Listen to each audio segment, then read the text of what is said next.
Hello, welcome to my 20th C Sharp tutorial. Yes, it's been that many.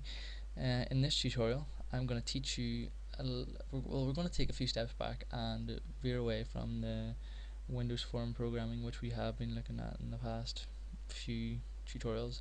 We're going to go back to console application in order to teach you some principles and stuff like that on how C Sharp actually, the code of it works rather than how you can visually design your program, because if you can't do the coding side of things, then the visual stuff won't actually do anything. It'll just look pretty. So in this tutorial, the concept, or the whatever you want to call it, that we're going to be looking at is called recursion. It's going to be a pretty short tutorial, and I'm going to explain to you first of all what recursion is and how to do it. Recursion, to put it simply, without making it sound complicated in any way, is pretty much a method that calls itself. That's it. Doesn't sound too complicated. You know, it's in most cases it's a way of looping itself or looping code, but without using like a for loop or a for each loop or a while loop or any other loops. And I will come to a for each loop sometime, probably the next tutorial actually. I know I haven't covered it before, so that's what I'll do next. So yeah, we're going to create a simple program that will do recursion. So first of all, we're going to start off with creating another method.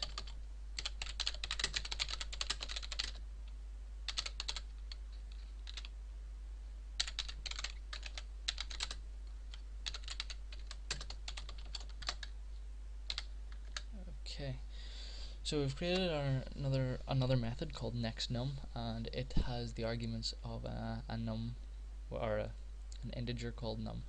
Okay, so what we're going to do in this is we're going to print out, first of all, console.writeLine, print out num. That's the first thing. The second thing we're going to do is we're going to check to make sure num is greater than 0, because if it's not, if we don't have a test in here, it will loop forever, and it'll end up causing an error because the number's too big for the variable or the data type to hold, or something like that there. So we need a test. As with almost every loop, you need to have a condition that will check whenever the loop should end. So in our if statement, our if block, we're going to do something rather different.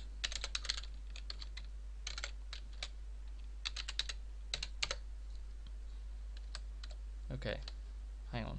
I just called a method, fair enough, and I give it an argument.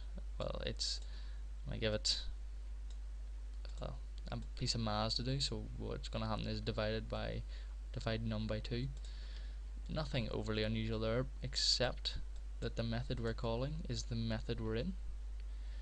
And yes, that will work, that won't cause any errors. So pretty much what it's doing is it gets to here with a number, so say 10, prints out 10. 10 is greater than 0, so we'll do this. Then we'll jump back up to here. Oh, instead of having 10 this time, we've got 10 divided by 2, so we've got 5.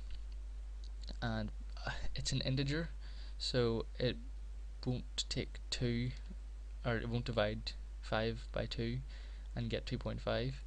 It'll probably get 2. Okay, so it'll be 5 is greater than 0. 5 divided by 2 is 2.5, but it's an integer, so 2 divided by 2 equals 1, and then it'll go down to 0.5, which will turn out to be 0. Sounds complicated. I just kind of probably explained that really badly, but let's go ahead and call this to start off with. So let's start off with the biggest number, because it'll illustrate it better. And then we're just going to do console.readKey, so as it will remain open. So we run this, and there we have 500 divided by 2 is 250, divided by 2 is 125, divided by 2 is, well, 62.5, but it'll be 62 because it's an integer, and it keeps going on and on and on until it gets to 0, then it stops. Okay, let's make this number slightly bigger, see if it'll still work.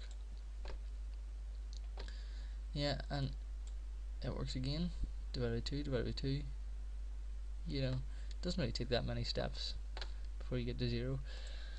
But the point of this video is just to show you something that you'd probably never have thought of to loop your code.